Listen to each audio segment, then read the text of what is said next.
good times roll, Melvin said, as he slapped the draw 4 Uno card on the table and looked at me with a smirk. Then a reverse card was played, and I slapped down a card and gave it right back to him. Draw 2, let the good times roll. He gave me another smirk. Pretty soon, the whole table was getting into it and yelling, let the good times roll, let the good times roll, as we'd go around and slap the cards down on the table. Folks in the other room started looking at us a little weird, thinking, what in the world is going on in there? The good times were rolling. Before I dive too deeply into our epic Uno games, I wanted to rewind a bit back to May of 2010. By this time, Melvin had already been living in the Uptown neighborhood for more than 10 years. Sheriff Sheets had just moved to the neighborhood over on Sunnyside and met Melvin at the soup kitchen down in the basement of this very building. They would see each other throughout the year, but their friendship did not really take off until a year later when Cher and Emma moved in across the street from Melvin to the current house on Kenmore. It was in that first year on Kenmore when the JUSTembrace vision really took off. Melvin Wilson, Anthony Garcia, and Steve James are affectionately known within the JUSTembrace community as the founding fathers. These 3 men were the first neighbors to trust Cher and Emma, share meals with them, and extend the gift of friendship. Each one quickly filled a unique role as they expressed buy-in to the pioneering vision of JUSTembrace. Melvin's role was that of it was the most fatherly of the 3. He took Cher and Emma under his watchful eye, often admonishing them in what he thought was foolishness as they pursued the wide, welcoming culture of, that JUSTembrace is known for in the neighborhood.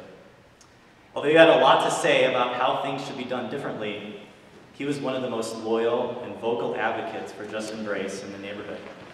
He helped pave the way for so many others to be a part of the JUSTembrace community. That first year, Cher and Emma lived on Kenmore. It was full of new experiences, mistakes, and great joys. They threw over 30 parties, most of which Melvin and other community members helped host.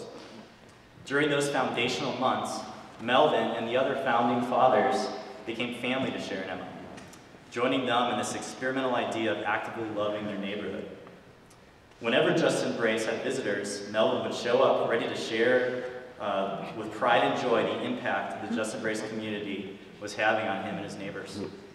One of Melvin's proudest accomplishments that first year in that house was helping pick up trash in the street.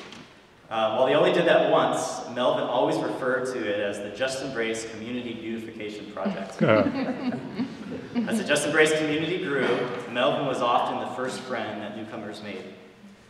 We would come in, he would welcome us warmly, he would often give us a tour of the neighborhood, and he'd of course introduce us to Uno and chess. Melvin also quickly established himself as the resident expert on all things.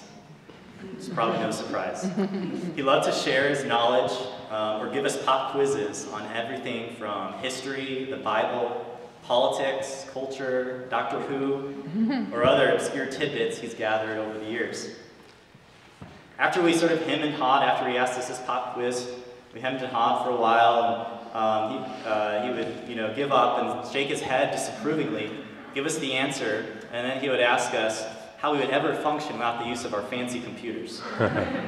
Sometimes we would pleasantly surprise him with the answer we remembered from the last time he quizzed us, and he would congratulate us with a smile and a nod of approval. Gardening was also one of his passions.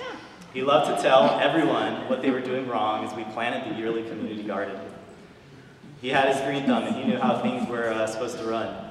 Though he criticized our gardening techniques, he was often the first one over on those really hot days to help water the garden and taste test some of the cherry tomatoes. Melvin's competitive side really came out when we started playing games. Whether it was Uno, spades, or chess, Melvin loved to win and would make sure to let you know if you made a wrong move. We often had to remind him to be nice for new players or to settle down a little bit if things got out of hand. However, that competitive edge made for some lively card games. Everyone in the house knew when a game of Uno began. And the stories. He loved to be the center of attention and tell stories. He would tell stories about his family, what it was like growing up as the youngest of 13, life in Uptown, JUSTembrace happenings, and just about everything else. If you asked a question, he would give you the answer in the form of a story. Sometimes you would wonder if he'd ever get to the answer, but if you were patient, he would always get there in a roundabout way. Melvin had a very strong personality, loved knowledge, debates, stories, and being right. But as we endured the quizzes and loving jabs, and we soaked up the stories in his fatherly presence, we also found a deep commitment and love for our community, and a growing mutual vulnerability as he slowly uncovered his life with us, and we slowly uncovered our lives with him. It was shortly after one of the founding fathers, Anthony, passed away more than a year ago, when he started continually talking about his fear of dying alone and his concern to know your care and notice if he had died. He also started bringing up the idea of locating and reconnecting with his family. It was exciting to hear the constant updates and the excitement in his voice as he was taking steps to reconnect. However, before he had the chance to make much progress, he was rushed to the emergency room with major back pain that required surgery. After surgery, he was finally able to reconnect with his brother, Willie, in person at the hospital, which started the process of reconciling with the rest of his family as well. Around that same time, during recovery from surgery, he was diagnosed with stage 4 cancer and given less than a year to live. The news shocked us all and started a long journey, one in which our JUSTembrace community resolved to stand alongside Melvin through the ups and downs along the way. After his surgery and diagnosis, Melvin was moved to the Mid-America rehab facility just several doors down from the JUSTembrace house. And Melvin was a fighter. His impact continued even after his diagnosis. We enjoyed many more epic Uno and chess games, JUSTembrace parties, stories, and pop quizzes over the past year. It was amazing to see the impact he had on so many lives over the years as the community surrounded him with care, brought him soup, stepped in for a visit, prayed for him at our small group, wrote him some notes, called him up, played chess, played checkers, and wheeled him to and from the JUSTembrace house for various events. Melvin's life and his deep loyalty and affection he gave to the JUSTembrace community have truly helped cultivate an environment that welcomes all people into an unusual expression of family. He has inspired and challenged so many of us to listen well, seek reconciliation, be patient, stop relying on our fancy computers, embrace community, be vulnerable, love one another, dig deeply to understand everyone's story, and to join God in the work of restoration he's doing in your life and the lives of those around you.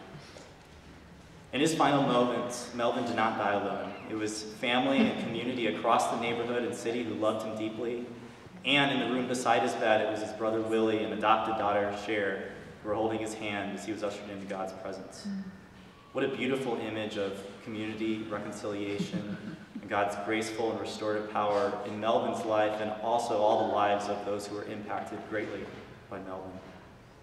We lost a special man, but I'm sure he'll be waiting for us in heaven with a deck of Uno cards in hand, ready to explain. What are we waiting for? Let the good times roll. Amen.